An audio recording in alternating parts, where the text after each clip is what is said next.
уақытыңды жүйелеу неге сонша қиын? Өз опытымнан өткізіп жатқан 5 қателікпен бөліскім келеді. Жүйелі планмен, даже бос уақытының өзін сапалы өткізетін адамдарға қатты қызығамын. Уже неше жыл болды сол өмір салтына өзімен өзім күресіп келемін. Тек папамен тамақтанамын деймін да, бір аптадан кейін срыв болып бургермен кола ішіп отырамын. Сөйтсем, мына қателіктерді жіберіп жүр екенмін. Суатық па өзі?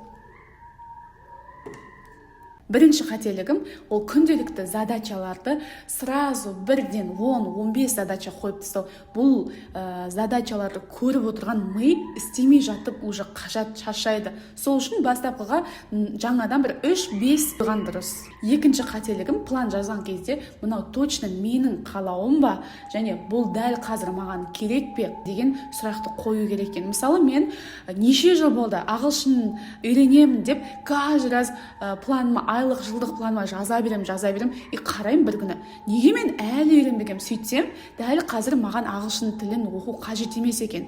Мысалы, шетелде оқимын, шетелде тұрамын деген план болған кезде, уже 2 ай бұрын ғана бастасам да мен тез үйреніп кетемін деген ойдамын. Үшіншіден, миды алдау керек екен. Мысалы, ми өзінің комфортына кіріп алады, жаңадан келген информацияны, жаңадан келген әдеттерді өзіне қабылдағысы келмейді, қашады. Мысалы, мен үшін кітап оқуды әдетке айналдыру деген өте қиын нәрсе.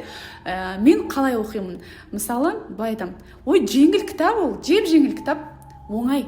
5-ақ бет оқимын, 5 беттен артық оқымаймын деп өзіме уәде беремін да. Ертең бір қарасам 20-30 бетін оқып бастап жатырсың да. Үшіншіден, жасаған жұмысың басталып бірақ аяқталмай қалмау үшін телефонға қарамау керек. Мысалы, таймерге қойып, мен мысалы 10 минут жаттығу жасаймын десем, 10 минутқа таймерге қойып қоямын, телефон не беспокойтқа, немесе уведомлениенің бәрін өшіріп тастаймын. Сол кезде тыңғылықты 10 минут бойы ештеңеге алаңдамай жаттығу жасайсың. Төртіншіден, ең үлкен жіберген қателігім бірден уақытқа қойып, бірден өзімді ерте тұруға, сондайға талап ету да. Мысалы, таңертең 7-де тұрамын, 8-де завтрак ішемін, 9-да тренировка жасаймын деген сияқты. Қазір мен не істеп жатырмын, чтобы пландарым орындалу үшін? Мысалы, қазір мен уақытқа қоймаймын, тек күнделікті жасалу керек деген заметки болады менде күніге. Жасалу керек деймін, и тізімін жазып шығам, и уақыт қоймаймын.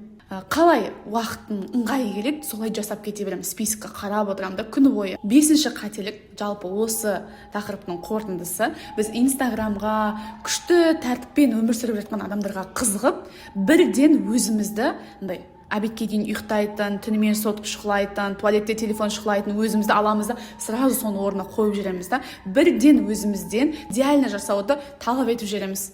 Ол тым ауыр, тым қиын. 0-ден бастау керек. Әркімнің жағдайы әртүрлі. Мысалы, менің 2 балам бар, жұмысым бар, инстаграмым бар, блогым бар. Соның барлығымен бірге мен өзімнің жеке дамуымды да алып жүрмін. Аз-аздан планканы қатты жоғары қоймай бастау керек. Сонда ғана тұрақты, аздан болса да жүйелі нәтижеге жетеміз. Дәл осындай даму, өсу, инстаграм жайында тақырыптар қызық болатын болса, менің парақшама тіркеліп алыңыз. Всем пока!